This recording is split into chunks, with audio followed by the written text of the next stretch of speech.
శ్రీమాత్రే నమః.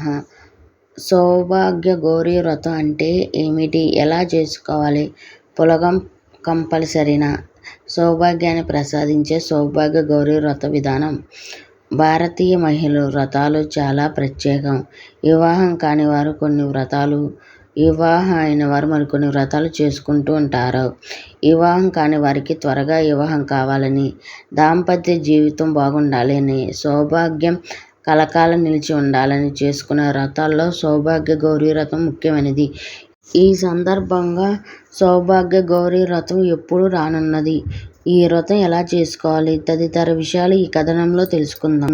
సౌభాగ్య గౌరీ వ్రతం అంటే చైత్ర శుద్ధ తదియ రోజు జరుపుకునే వ్రతాన్ని సౌభాగ్య గౌరీ వ్రతం అంటారు. దీన్ని సౌభాగ్య తదియ అని, సౌభాగ్య శయనం అని, గౌరీ తృతీయ అని, డోల గౌరీ వ్రతం అని కూడా పిలుస్తారు.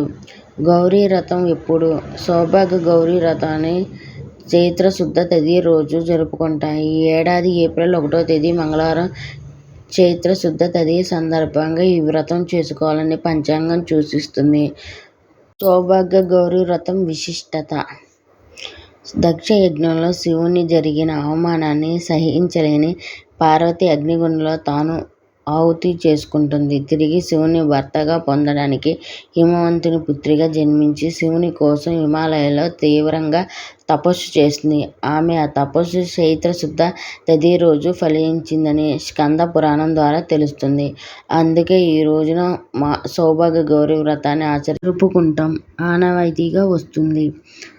సౌభాగ్య గౌరీ వ్రత విధానం. సౌభాగ్య గౌరీ వ్రతాన్ని ఆచరించేవారు ఉదయాన్నే లేచి ఇల్లంతా శుభ్రం చేసుకుని, తలకు నువ్వుల నూనె రాసుకుని తలస్నానం చేయాలి. పాదాలకు పసుపు రాసుకుని, కళ్ళకు కాటుక పెట్టుకుని, నుదుట బొట్టు పెట్టుకుని, తలలో పువ్వులు పెట్టుకుని సుమంగళిగా అలంకరించుకోవాలి. తర్వాత ఇంటి గుమ్మానికి గడపకు పసుపు రాసి బొట్టు పెట్టి మామిడాకులు కట్టాలి. పూజా విధానం.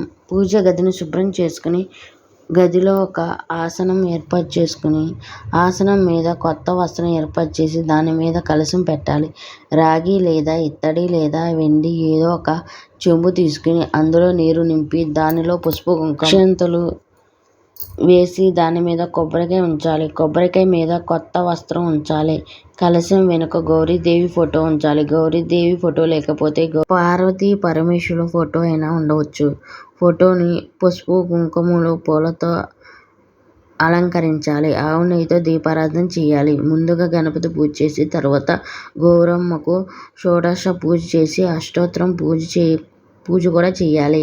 అనంతరం గౌరీదేవికి పులగం, పరమాన్నం, కొబ్బరన్నం, అరటిపండ్లు నైవేద్యంగా సమర్పించి మంగళ నీరాజనాలు ఇవ్వాలి.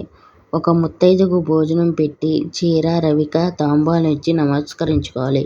భక్తి శ్రద్ధతో సౌభాగ్య గౌరీ వ్రతాన్ని ఆచరించి వివాహం కాని వారికి వివాహం, వివాహం అయిన వారికి దీర్ఘ సుమంగళితనం కలుగుతుందని శాస్త్రవచనం. వీడియో నచ్చితే ఒక లైక్ చేయండి. మరిన్ని వీడియోల కోసం నా ఛానల్ సబ్స్క్రైబ్ చేసి కామెంట్ చేసి షేర్ చేయండి. శ్రీమాత్రే నమః.